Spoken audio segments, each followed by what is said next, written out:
मेरा मन लोकसभा लड़ने का है। अगर कोई ठीक सी सेटिंग हो जाएगी मेरी तो मैं लोकसभा लड़ना चाहता हूँ, दीपेंद्र के खिलाफ लड़ना चाहता हूँ। ये तो किसी जाट को, रोहतक हरियाणा के और ख़ास तौर पर किसी रोहतक के जाट को ये कभी आगे नहीं आने देगा। आज आनंद सिंह डांगे का कैरियर इसकी वजह से खराब हुआ है, रघुवीर सिंह कादियान का कैरियर इसकी वजह से खराब हुआ है। मुझे कांग्रेस कार्यालय से ये सूचना मिली टेलीफोन पे कि प्रोग्राम कैंसिल हो गया है, क्योंकि पूरे हरियाणा में प्रदर्शन हो गए थे और उससे माहौल पूरे हरियाणा का ख़राब हो गया था। तो ये डरे हुए थे कि भाई या तो इन्होंने इसलिए कहा हो क्योंकि मैं भीड़ लेके आता तो यहाँ माहौल ख़राब और ज़्यादा होता, तो इन्होंने सोचा कि कृष्णमूर्ति को गुमराह कर दो। इन्होंने मुझे गुमराह कर दिया और मैं गांव में चला गया। गांव में जाने के बाद मुझे पता लगा कि पर्यवेक्षक आए हुए हैं। प्रॉपर सूचना मुझे किसी ने नहीं दी।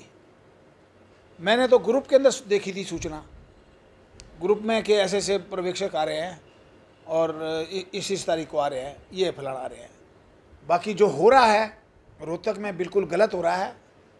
भूपेंद्र हुड्डा को समझना चाहिए, अगर वो राज चाहता है तो जिस प्रकार से वो धींगा मस्ती कर रहा है उसको नहीं करनी चाहिए।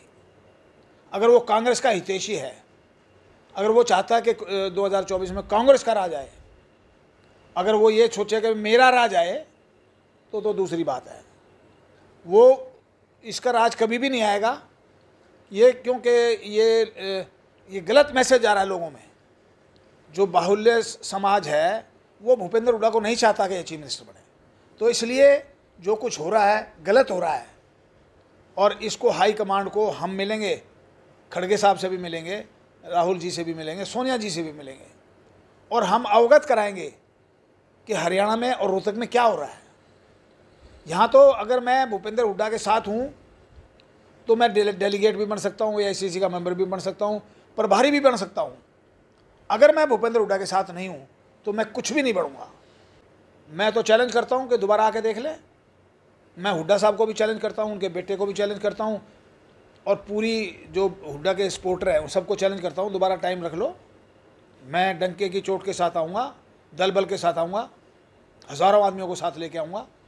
ये तो डरे हुए थे सारे और ये डरे होने की वजह से इन्होंने मुझे गलत मैसेज दिया ताकि मैं ना आ सकूँ। ये तो इतने डरे हुए थे कि कृष्णमूर्ति हुड्डा आ गया तो यहाँ सारा बवाल खड़ा हो जाएगा, बाकी जो जिलों में हो उससे भी ज़्यादा बवाल यहाँ खड़ा हो जाएगा। तो मैं तो अब चैलेंज करता हूँ, मैं इन सब को चैलेंज करता हूँ कि दोबारा रख लो टाइम और प्रभारी को बुला लो, हम अपना पक्ष रखेंगे और ऐसा ज़बरदस्त प्रदर्शन करके दिखाएंगे, ये ज़िंदगी भर याद रखेंगे।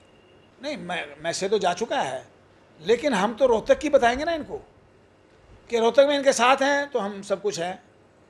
मतलब ये जो कांग्रेस में व्यक्तिवाद जो चल रहा है इसको ख़त्म करवाना है हमने कि इतने आदमी भूपेंद्र सिंह हुड्डा के, इतने आदमी शैलजा के, इतने आदमी रणदीप के, इतने आदमी किरण चौधरी के, ये क्या है? जो बेचारे कांग्रेस में कांग्रेस के लिए मरते फिर रहे हैं, जो 20-20, 30-30, 40-40 साल से कांग्रेस की लड़ाई लड़ रहे हैं, अगर वो इन 4 लोगों के साथ नहीं है तो उनकी कोई जगह नहीं है। ये जो ठेकेदारी सिस्टम है इसको समाप्त करवाना है हमें। इसके लिए हम खड़गे साहब को मिलेंगे। मेरा फ्यूचर बिल्कुल ब्राइट है। मैं 75 साल का नवंबर में हो जाऊंगा और मैं अभी आश्वस्त हूँ कि अगला चुनाव लड़ूंगा, निश्चित तौर पे लड़ूंगा। भाई टिकट तो ऐसा है कि मेरे में दम होगा तो 4 पार्टियां आ जाएंगी। मैं दिसंबर में जलसा कर रहा हूँ कलोई के अंदर, इतना बड़ा जलसा होगा कि सारी पार्टियां कहेंगी हमारे से लड़ो, हमारे से लड़ो, हमारे से लड़ो। अपना दम दिखाऊंगा, दमखम दिखाऊंगा। मेरे में दमखम है और मैं बड़ा पूरे कॉन्फिडेंस के साथ आपको कह रहा हूँ कि इस बार मैं चुनाव जरूर लड़ूंगा। आपकी सुनी नहीं जा रही, फिर कांग्रेस में क्यों चिपके हुए? नहीं, सुनी, वो भी टाइम आएगा जब ये लगेगा मुझे कि मेरी वास्तव में कोई नहीं सुनी जा रही, तो मैं कांग्रेस छोड़ने में भी संकोच नहीं करूँगा। ये बातें भी चल रही हैं, आप जितना नुकसान कर सकते हो कांग्रेस को उतना कर रहे हो और आगे बाद में आपको कहीं हो जाना। नहीं, मैं नुकसान नहीं कर रहा हूँ। मैं तो सबसे बुरे वक्त में कांग्रेसी हूँ। 1977 में कांग्रेस का पहला विभाजन हुआ था। मैं NSUI का प्रेसिडेंट था हरियाणा का, भूपेंद्र सिंह हुड्डा भी थे ये कांग्रेस छोड़ के चले गए थे। इंदिरा गांधी, उस इंदिरा गांधी को जिस नेहरू परिवार ने इनको MP बनवाया, मिनिस्टर बनाया, इनके फादर को, और इनको पता नहीं क्या क्या दिया, उस परिवार को छोड़ के चले गए। क्यों? कि इनको ये लगा कि इंदिरा जी का कैरियर ख़त्म हो गया। 80 में इंदिरा जी वापस आ गई, श्रीमान वापस आ गए कांग्रेस में। तो ये कह रहे हैं हुड्डा साहब की एक रणनीति के तहत इंदिरा जी नहीं भेजा था। इंदिरा जी कभी भेज सकती हैं? आप ये बताओ कि इंदिरा जी जेल में जा रही हैं, उनको आदमियों की ज़रूरत थी। मैं तिहाड़ जेल में रहा हूँ 6 दिन। मैं संजय गांधी की जब सजा हुई उसमें भी 1 हफ्ता जेल में रहा। मैं एक स्टूडेंट के आंदोलन में भी 1 महीना जेल में रहा। मैं मैक्सिमम टाइम कांग्रेस के आंदोलनों में जेल में रहा हूँ। किसी क्राइम करके जेल में नहीं रहा। मैं कांग्रेस का सच्चा सिपाही था। और उस समय 77 में से 80 तक ये भाई तो कहीं थे ही नहीं। मैंने कभी नहीं कहा। हुड्डा ने बल्कि मुझे ये कहा था, मैं आप छोटा भाई है, मैं छोटे भाई की तरह रखूँगा, और 2009 में मैं टिकट नहीं दूंगा, लेकिन 14 में मैं टिकट दूंगा। ना 14 में दी, ना 19 में दी। जब 14 में 19 में नहीं दी, जब मैंने इसके खिलाफ विद्रोह किया। अब ये थोड़ा कि हम कोई भूपेंद्र हुड्डा के वर्कर बनने के लिए थोड़ा आए हैं, उनसे सीनियर हैं भूपेंद्र हुड्डा से। आज ये सोचे कि भाई ये तो किसी जाट को, रोहतक हरियाणा के, और ख़ास तौर पर किसी रोहतक के जाट को ये कभी आगे नहीं आने देगा। आज आनंद सिंह डांगे का कैरियर इसकी वजह से खराब हुआ है। रघुवीर सिंह कादियान का कैरियर इसकी वजह से खराब हुआ है, क्योंकि जब ये आ गया तो इन दोनों को मिनिस्टर बनने की कोई वो है ही नहीं। तो इसने बहुत लोगों के कैरियर ख़राब किए हैं। राव इंद्रजीत इसकी वजह से छोड़ के गया, धर्मवीर इसकी वजह से छोड़ के गया, अरविंद शर्मा इसकी वजह से छोड़ के गया, और ये रमेश कौशिक इसकी वजह से छोड़ के गया। इतने लोगों की लिस्ट है जिसको, वीरेंद्र सिंह डूमर खां केंद्रीय मंत्री रहे, केंद्रीय मंत्री बन रहे थे, इन्होंने उसको बनने से रुकवाया, वो छोड़ के चले गए, बीजेपी में जाके केंद्रीय मंत्री बने। तो ये है कि इन्होंने बहुत लोगों के कैरियर ख़राब किए हैं। मैं समय बताएगा, अभी तक तो मेरा कोई मन नहीं है, लेकिन मैं अगर चुनाव लड़ूंगा तो दीपेंद्र के खिलाफ लड़ूंगा लोकसभा का, या भूपेंद्र के खिलाफ लड़ूंगा विधानसभा का। दो पार्टी टाइम बताऊंगा, थोड़ा वेट करो। अगर मुझे कांग्रेस में तरजीह नहीं दी गई तो मैं निश्चित तौर पे किसी न किसी पार्टी में जरूर जाऊंगा। ऑफर आ रही है, मेरी बात चल रही है, सब कुछ हो रहा है। मेरे से घबराए हुए हैं ये कि आज भूपेंद्र सिंह वो 10 साल चीफ मिनिस्टर रह गया, और आज कलोई के लोगों में असंतोष है, वरना 10 साल आदमी चीफ मिनिस्टर है। मेरी वजह से भूपेंद्र हुड्डा अपने चुनाव क्षेत्र में आना शुरू कर दिया। 30 साल कभी नहीं आए, वोट लेने के बाद धन्यवादी दौरा भी नहीं किया इन्होंने कभी। लेकिन अब जब मैं एक्टिव हुआ, मैंने 4 सभाएं की, इसके अपने गांव में की मैंने सभा, और मैंने वो बुरी कही इनको। सारा गांव चुपचाप, सन्नाटा था गांव में, कोई नहीं बोल रहा था। मुझे किसी इसके चुनाव क्षेत्र के एक आदमी ने भी मुझे ये नहीं कहा कि आप भूपेंद्र हुड्डा का विरोध क्यों कर रहे हैं। सब कह रहे हैं बिल्कुल ठीक कर रहा है जो कुछ कर रहा है। अभी आपके पीछे कौन है?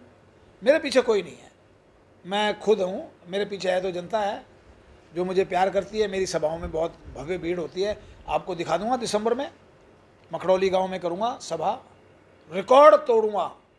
और मैं इनको चैलेंज कर रहा हूँ, बाप बेटा को, तुम 13 बार रहे हो MLA MP, 10 साल चीफ मिनिस्टर रहे हो, और जब से सृष्टि आज़ाद हुई है और इस इलाके के आप ही प्रतिनिधि हो, कांग्रेस के भी आप रहे हो, MLA भी आप रहे हो, MP भी आप रहे हो। मैं एक बार रहा हूँ सिर्फ, मेरा मुकाबला करके दिखाने में मान जाऊँगा इनको। बीजेपी और आप पार्टी में कौन सी अच्छी है? देखो पार्टियाँ सारी अच्छी हैं, ये तो टाइम बताएगा कौन सी अच्छी है। आप भी अपनी जगह ठीक है, बीजेपी भी अपनी जगह ठीक है। कांग्रेस का तो कोई मुकाबला नहीं। कांग्रेस में तो हम तो पैदा ही कांग्रेस में हुए हैं। मैं 23 साल की उम्र में कांग्रेस में आ गया था, 24 साल की उम्र में। और कांग्रेस की बड़े अच्छे 6 जिलों का प्रभारी रहा हूँ मैं। NSUI का ऑल इंडिया का वाइस प्रेसिडेंट रहा हूँ, चेयरमैन रहा हूँ 4 साल। राजीव गांधी ने मुझे बनाया था चेयरमैन। राजीव गांधी ने मुझे, बैंक से नौकरी मैं करता था, मैंने नौकरी राजीव गांधी ने छुड़वाई मेरी, और मुझे चुनाव लड़वाया 91 में। एक्चुअली तो वो मुझे लड़वाना चाहते थे लोकसभा, लेकिन मैंने मना कर दिया था। जब भूपेंद्र हुड्डा की लॉटरी खुल गई, अगर मैं लड़ जाता तो कहीं के भी नहीं रहते ये। जब भूपेंद्र हुड्डा 91 में लोकसभा लड़े तो जो इनका गृह क्षेत्र है गढ़ी सांवला कलोई, उसमें हारे थे ये। मैं जीता था, ये हारे थे। मैंने अभी लोकसभा लड़ोगे विधानसभा? मेरा मन लोकसभा लड़ने का है। अगर कोई ठीक सी सेटिंग हो जाएगी मेरी तो मैं लोकसभा लड़ना चाहता हूँ, दीपेंद्र के खिलाफ लड़ना चाहता हूँ। मतलब किसी पार्टी से मेरी तालमेल हुआ तो मैं दीपेंद्र के खिलाफ लड़ना चाहता हूँ। इस बार भी दीपेंद्र निश्चित तौर पे हारेगा। रिवेंज हो गया ना, राजनीति। रिवेंज नहीं है, इन्होंने हमारे कैरियर ख़त्म कर रखे हैं। 28 साल से आप अंदाज़ा लगाओ कि मेरे जैसा आदमी, आज मेरे इलाके में लोग क्या कहते हैं कि कृष्ण मूर्ति अगर 10 साल चीफ मिनिस्टर होता तो इलाके की बेरोजगारी ख़त्म हो जाती है। इसने कोई काम नहीं किए। जिन लोगों को रोज़गार मिला उसमें 25-30% पैसे से उनको नौकरियां मिली हैं। मैं एफिडेविट भी दे सकता हूँ इस बात का। और जिस हल्के के चीफ मिनिस्टर के हल्के में जब पैसे से लोगों की नौकरियां मिल रही हों तो ये कहाँ का है। इन्होंने तो हर गांव में 1-2 एजेंट छोड़ रखे थे, वो असामी पकड़ के लाते थे, उनके कहने से काम होते थे। उसी वजह से इलाके में रोष है। इनकी वजह से मेरी सभाएं भव्य हो रही हैं, ऐतिहासिक हो रही हैं। अगर ये गलतियां ना करते भूपेंद्र हुड्डा तो इनको कोई छू भी नहीं सकता था।